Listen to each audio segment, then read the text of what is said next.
अस्सलाम वालेकुम। मेरा नाम मुक़द्दस भट्ट। आज 10 मार्च 2022 है और आज तक की अभी तक की क्रिप्टो मार्केट की जितनी अपडेट्स हैं, न्यूज़ हैं, जिनको मैं अहम समझता हूँ, वो मैं आपके साथ शेयर करूँगा, साथ अपना एनालिसिस। बीटीसी की प्राइस कल और परसों अच्छा खासा पंप किया। क्यों किया? मैंने आपको बता दिया कि अमेरिका में जो बाइडेन इंतज़ामिया एक एग्ज़ेक्टिव ऑर्डर के ज़रिए कुछ डेवलपमेंट्स लाना चाह रही हैं, जिस वजह से क्रिप्टो मार्केट में वो न्यूज़ जो थी, वो एक्चुअली लीक हो गई। उस लीक न्यूज़ के ऊपर अच्छा खासा मार्केट ने रिस्पॉन्ड किया और मार्केट अच्छा खासा पंप की। बीटीसी की प्राइस कल तो पंप किया। कल जो थी ऑलमोस्ट बीटीसी ने अपना 42,700 प्लस की प्राइस को टच करके बीटीसी की प्राइस जो है कल की नीचे डंप हुई है। अब ये मैंने एक ट्रेंड लाइन ड्रा की थी, ये ग्रीन कलर की आपको नजर आ रही है। मुझे उम्मीद थी कि ये बीटीसी की प्राइस यहाँ पे एज अ सपोर्ट वर्क करके यहाँ से प्राइस जो है ऊपर जाएगी, क्योंकि मार्केट के जितने फंडामेंटल्स हैं, जितनी न्यूज़ हैं, जो आगे जाके मैं आपके साथ शेयर भी करूंगा, वो सारी न्यूज़ यही कह रहे हैं कि बीटीसी की प्राइस ने ऊपर जाना है। लेकिन नोबडी नोस मार्केट के ऊपर आप कोई भी 100% श्योरिटी से नहीं कह सकते कि जो क्रिप्टो करेंसीज की प्राइसेस हैं उसका नेक्स्ट मूव क्या हो सकता है।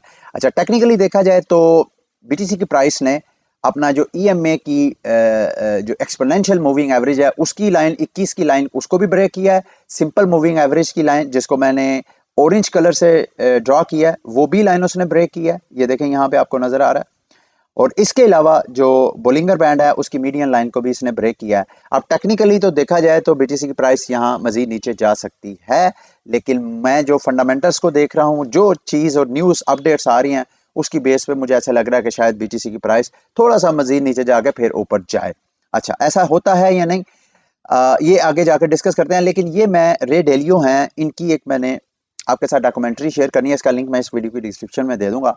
मैं आप सब दोस्तों से रिकमेंड करूंगा कि आपने इनकी वीडियो, ये 43 मिनट की ऑलमोस्ट ये डॉक्यूमेंट्री है। इतने सिंपल अंदाज में इन्होंने दुनिया के जो वर्ल्ड ग्लोबल ऑर्डर्स हैं, जिनको world new world financial orders आप कह सकते हैं, उसके ऊपर के कैसे कोई कंट्री जो है एक ग्लोबल पावर इमर्ज होती है और कैसे जो पुरानी ग्लोबल पावर है उसको रिप्लेस करती है, उस सारे जो सर्कमस्टांसेस हैं उसके बारे में उनकी ये डॉक्यूमेंट्री है। बड़ी इंटरेस्टिंग डॉक्यूमेंट्री है, मैं आपको रिकमेंड करूंगा, लाजमी देखिएगा। ये आपको पिक्चर नजर आ रही है उस डॉक्यूमेंट्री के अंदर की, एक पिक्चर है जिसमें उन्होंने पिछले 250 साल में जो जो वर्ल्ड ऑर्डर की हिस्ट्री है पिछले 250 साल की, वो बताई है। जिसमें उन्होंने बताया कि कैसे डच इकोनॉमी जो है वो स्ट्रांग हुई और डच जो है ग्लोबल पावर बन के इमर्ज हुए। फिर उसके बाद आहिस्ता आहिस्ता उनका जवाल का टाइम आया। फिर उसके बाद ब्रिटिश जो थे उनका अरूज का टाइम था, उन्होंने उसको रिप्लेस किया।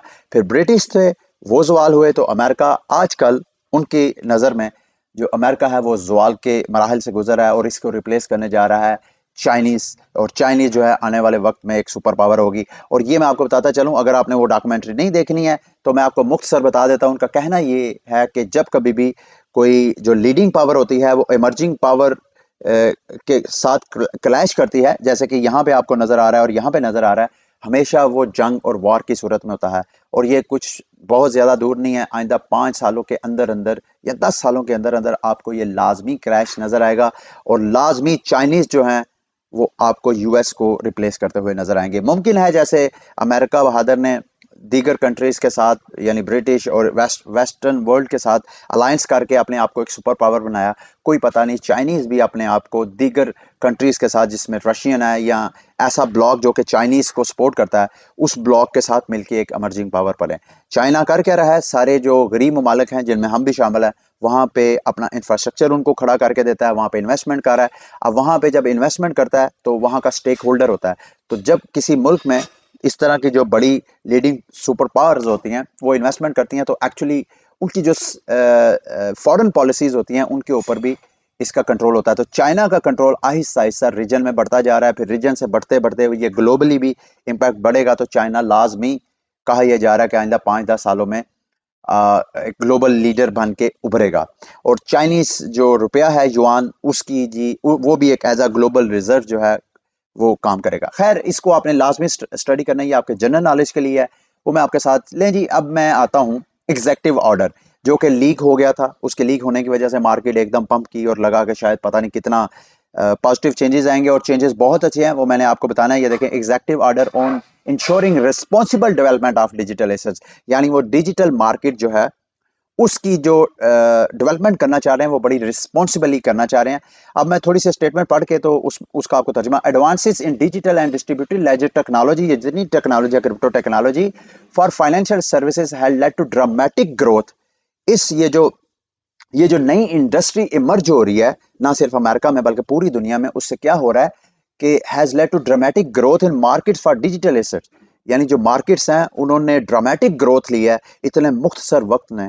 आज तक इंसान ने इतने मुख्तसर वक्त में किसी भी टेक्नोलॉजी, किसी भी इंडस्ट्री में इतने ज्यादा मिलियनियर्स और बिलियनियर्स पैदा नहीं किए जितने क्रिप्टो मार्केट और इस इंडस्ट्री ने किए हैं। तो ये एक बहुत बड़ा सरप्राइज था।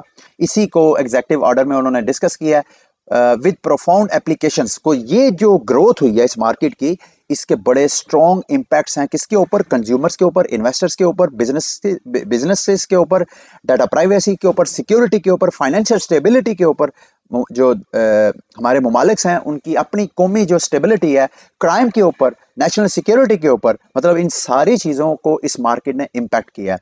अच्छा, उसके बाद the United state has an interest in responsible financial innovation.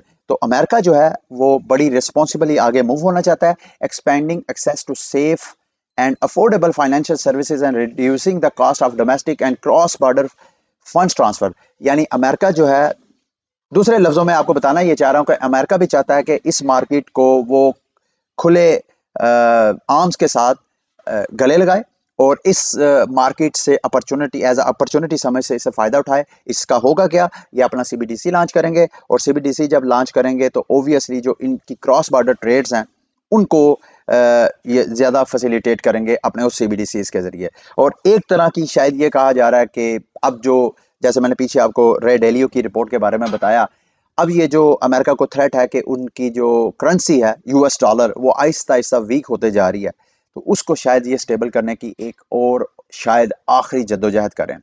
ठीक है, अब आगे ये मैंने आपके साथ न्यूज़ शेयर करनी है। ये साउथ कोरिया के अपोजिशन लीडर थे, कंजर्वेटिव पार्टी के कैंडिडेट थे, यॉन सुक योइल, इलेक्टेड प्रेसिडेंट। ये वहाँ एज आ सदर मुंतखब हुए साउथ कोरिया में, और इनकी थोड़ी बहुत लिनिस थी, स्पोर्ट थी। ये एक टोकन आइकन फाउंडेशन जिनका ICX टोकन है, जैसे ये एज अ प्रेसिडेंट इलेक्ट हुए हैं तो आइकन जो क्रिप्टो करेंसी है जिसकी प्राइस पिछले कई दिनों से आपको नीचे गिरती हुई नजर आ रही थी, ऑलमोस्ट उसको तकरीबन तकरीबन 50% उसको पंप मिला है सिर्फ इस न्यूज़ के पीछे।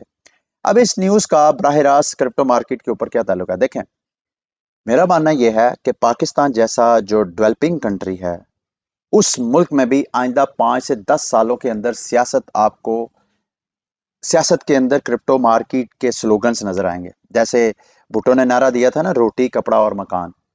अब मेरा मानना यह है, मेरी सियासी सूझबूझ इतनी शायद ना हो जितनी होनी चाहिए, लेकिन मेरा मानना यह है कि आइंदा आने वाले वक्तों में ये नारा रिप्लेस करेगा सिर्फ रोजगार के ऊपर।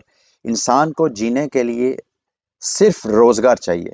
जैसे मैंने आपको पिछले कई बुलेटिन से बताता आ रहा हूँ कि महंगाई सिर्फ हमारे मुल्क का मसला नहीं है। आप टर्किश लीरा का जो पैसा है उसकी वैल्यू देखें कितनी डीवैल्यू हो गया।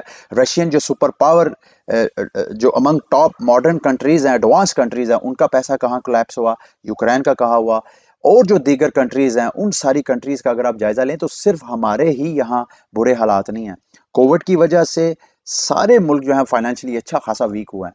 तो एक चीज जो हर सियासी पार्टी को प्रॉमिस करनी चाहिए कि वो इस तरह का नैरेटिव बिल्ड करें, इस तरह का को मॉडल पेश करें अवाम को कि जिससे उनको रोजगार मिले।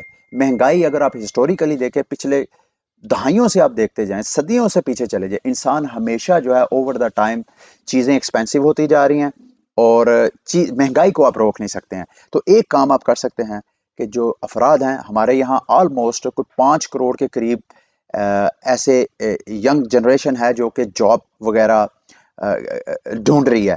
तो आप उन सबको अगर प्लग करें, उनको कोई रोजगार के मौके दें। वो क्रिप्टो मार्केट के अंदर बहुत से मौके हैं, इसके अलावा जरूरी नहीं कि सिर्फ क्रिप्टो मार्केट, अब जो दीगर मार्केट्स हैं उनको भी तो साथ लेके चलना ना। तो हमारे यहाँ आने वाले वक्तों में मुझे नजर आएगा कि वैसे तो वकार ज़का ने अपनी एक सियासी जमात भी रजिस्टर करवाई है, और मुझे ऐसे लग रहा है कि आहिस्ता आहिस्ता वकार ज़का जो है शायद हमें मेन स्ट्रीम पॉलिटिक्स में भी नज़र आए, और उसके साथ साथ जो उसका मोटिव है उसमें जान होगी। ये मैं आपको बताता जा रहा हूँ, अभी आपको इसकी समझ नहीं आ रही है, लेकिन दुनिया में जो ग्लोबल चेंजेस हो रहे हैं उस वजह से जितने ऐसे पॉलिटिकल लीडर्स जो कि प्रो क्रिप्टो हैं वो वहाँ पे इलेक्ट होते जा रहे हैं। आहिस्ता आहिस्ता यहाँ भी इतनी पब्लिक अवेयरनेस होगी कि वकार ज़का या इस तरह की कोई और जमात जो कि लोगों को रोज़गार मुहैया करने के मुख्तलिफ किस्म के ऑप्शंस वगैरह पेश करेगी। ये रोटी कपड़ा मकान का नारा जो है पुराना हो गया। अब रोटी कपड़ा मकान सिक्योरिटी रोज़गार ये और जो फाइनेंशियल फ्रीडम है, ये चीज़ें को प्रोवाइड करेगा तो उसको लोग जो है वो लाजमी मौका देंगे कि वो इक़्तिदार में आके उनकी ज़िंदगियों के फैसला करें। अच्छा जी, आगे एक और बिग न्यूज़ है डाओ मेकर की। डाओ मेकर आपको पता है जो डाई स्टेबल कॉइन है, जैसे टेरा लूना का स्टेबल कॉइन है यूएसडी, इसी तरह डाई भी एक स्टेबल कॉइन है जो कि एल्गोरिथमिक स्टेबल कॉइन है। उसके पीछे कोई डॉलर पेस्ट नहीं है, डॉलर रिजर्व में नहीं रखे हुए। उन्होंने अभी पार्टनरशिप की है टेरा के साथ। शायद उस टायरा की प्राइस तो अच्छा खासा कल पंप हुई है, मुझे नहीं पता इस न्यूज़ की वजह से हुई है, लेकिन इसके बाद इसकी जो प्राइस है उसको एकदम कल थोड़ा सा पंप आया, लेकिन इसके बाद दोबारा जब ये मार्केट सेल ऑफ हो रही है तो इसकी प्राइस जो अच्छी खासी डंप हुई है।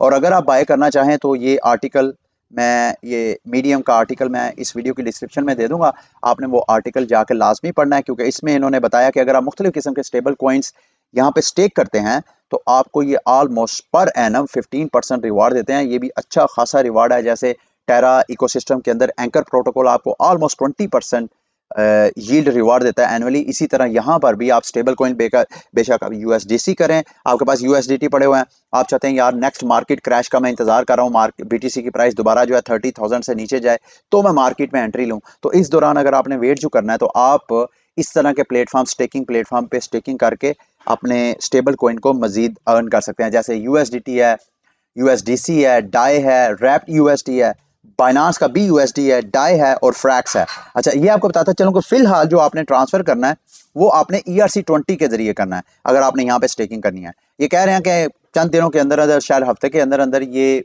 जो बाइनांस स्मार्ट चेन है उसको भी एक्टिव करें। अगर उससे करेंगे तो आप अगर यहाँ पे फंड ट्रांसफर करेंगे तो आपकी जो फीस है, वैसे तो इस वक्त जब मैं वीडियो बना रहा हूँ इथीरियम की गैस फीस अपने लोएस्ट प्राइस पे है। मैं तो आपको रिकमेंड करूंगा कि अगर आपने इथीरियम कहीं आगे पीछे मूव करना है, कहीं इन्वेस्टमेंट करनी है, कहीं से कैश आउट लेना है, कहीं से विड्रॉवल लेनी है, कहीं डिपॉजिट करना है, तो ये सारे काम इस वक्त कर सकते हैं, क्योंकि इथीरियम की प्राइस इस वक्त आपको लोएस्ट नजर आ रही है। ट्रांजैक्शन फीस शायद आपको चंद $1 ही नजर आए, ठीक है। अच्छा, उसके बाद जी नेक्स्ट न्यूज़ है ट्रॉन फाउंडेशन के जो ऑनर हैं जस्टिन सन की शख्सियत के ऊपर अच्छा खासा डंप डाला। ये एक आर्टिकल लिखा है उसके ऊपर, brash and outspoken Tron founder Justin Sun has always been a controversial figure in crypto. उनकी शख्सियत और उनके जो इंडेवर्स हैं उसके बारे में अच्छा खासा तनकीद की गई है। इसके रिस्पॉन्स में जस्टिन सन ने अच्छी खासी ट्वीट की है। 8 ट्वीट पे मुश्तमिल एक थ्रेड है जिसमें उन्होंने सिरे से इनकार किया जो कुछ इधर इनके ऊपर इल्ज़ामात लगे हैं, ये सारे एक साइड पे। लेकिन TRX की प्राइस इस आर्टिकल के बाद अच्छा खासा डंप हुई है। कहाँ 0.0628 के ऊपर ये ट्रेड हो रही थी और यहाँ से डंप होके नीचे आ गई है। जो एक्सप्लेनेशन दिया है वो मैं आपको बता देता हूँ। इन्होंने कहा जी जितनी मेरे ऊपर इल्ज़ामात लगे हैं वो बिल्कुल बेबुनियाद और फैब्रिकेटेड हैं, जानबूझ के स्टोरी बनाई गई है। और ये जो एक्सचेंज जिसको बुनियाद बना के मेरे ऊपर इल्ज़ामात लगे हैं वो एक्सचेंज जो है बड़ी रेगुलेटेड है। और उन्होंने आज तक, मैं ये पोलिनेक्स के बारे में आपको अपना एक्सपीरियंस बताता हूँ। आज से शायद कोई 8 माह पहले मेरे साथ एक बंदे ने कांटेक्ट किया कि सर मेरे ना पोलिनेक्स के ऊपर शायद पता नहीं, वो कह रहा था 2-3 BTC पड़े हुए हैं 2017 के 2016 के शायद पड़े हुए हैं, 2017 के शायद पड़े हुए हैं। तो वो सर मेरा ना यूजर नेम पासवर्ड एक्सेस नहीं हो रहा। तो ये पोलिनेक्स जो है, ये मैं अपना आपको एक्सपीरियंस बता रहा हूँ, मेरा ज़ाती तौर पे तो नहीं है, लेकिन मेरे किसी ऑडियंस में से किसी ने मुझे रिपोर्ट किया था। तो इसी के बारे में बताया जा रहा है कि कैसे इसको मनोवर करके सारे सिस्टम को, तो जस्टिन सन ने वहाँ से BTC वगैरह चोरी किया। खैर, ये जो सारा इन्होंने इल्ज़ामात है उसका सिरे से इनकार किया है। अभी वो कह रहे हैं जी कि further we have always try to, साथ ये कह रहे हैं जी हम लीगल कार्रवाई करने का हक भी रखते हैं। भाई आप हक क्या रखते हैं, आप करें कार्रवाई। अच्छा, ये एक और नेटफ्लिक्स एक वीडियो स्ट्रीमिंग प्लेटफॉर्म है। अगर आपको नहीं पता तो जैसे आपके घरों में केबल का कनेक्शन लगा होता है, केबल देखते हैं न्यूज़ वगैरह, इसी तरह नेटफ्लिक्स अगर आप इनकी सब्सक्रिप्शन लेते हैं तो पाकिस्तान में मेरा ख्याल है ₹1200 पर मंथ है। अब मैंने तो अपना कार्ड अटैच कर दिया, उसके जरिए हर मंथ मेरे वो उधर से पैसे कट हो जाए। ₹1200 पर मंथ है। नेटफ्लिक्स अगर आपके घर में स्मार्ट टीवी है तो आप स्मार्ट टीवी पे नेटफ्लिक्स लगा के आप मूवीज डॉक्यूमेंट्रीज देख सकते हैं। स्ट्रीमिंग प्लेटफॉर्म है ये। बीटीसी के ऊपर एक डॉक्यूमेंट्री लॉन्च करने जा रहे हैं इस माह के एंड में, यानी 30 मार्च को इन्होंने कहा है नेटफ्लिक्स में वो डॉक्यूमेंट्री करेंगे जिसका नाम होगा trust no one, the hunt for the crypto king. इसमें कनाडा की एक एक्सचेंज है उसके सीईओ के ऊपर इन्होंने डॉक्यूमेंट्री बनाई है कि कैसे उसकी जो एक्सचेंज है उसका जो फाउंडर है वो डेड हो गया। उसकी सारी डॉक्यूमेंट्री रिपोर्ट इन्होंने बनाई है कि जो मुख्तलिफ किस्म की अफवाह हैं, कोई कह रहा है जी कि वो मरा नहीं है, वैसे पैसे लेके सारे गायब हो गया, कुछ कहते हैं कि उसकी बीवी ने उसको जहर दे के मार दिया। दूसरे लफ्ज़ों में ये डॉक्यूमेंट्री की रिपोर्ट का जो मकसद है लुबे लुबाब है वो ये कि आपने अपने फंड्स को अगर महफूज रखना है तो आपने एक्सचेंजेस बाइनांस वगैरह में नहीं रखना। आप कंफर्ट जोन में रहते हैं कि यार अगर हम पर्सनल वॉलेट्स में फंड रखेंगे तो उसकी सिक्योरिटी भी हमें केयर करनी पड़ेगी, तो हम क्यों ना सेंट्रलाइज एक्सचेंजेस में। तो सेंट्रलाइज एक्सचेंजेस में जैसे इनके साथ हुआ, कनाडा की ये टॉप एक्सचेंज थी, इसमें जैसे ही वो जो फाउंडर है वो तो डेड हो गया, लेकिन जो फंड्स थे यूजर्स के, उनको यूजर ने पासवर्ड देके जो एक्सेस दी गई थी वो यूजर ने पासवर्ड भी किसी ने चोरी कर लिया और वो सारे चेंज हो गए।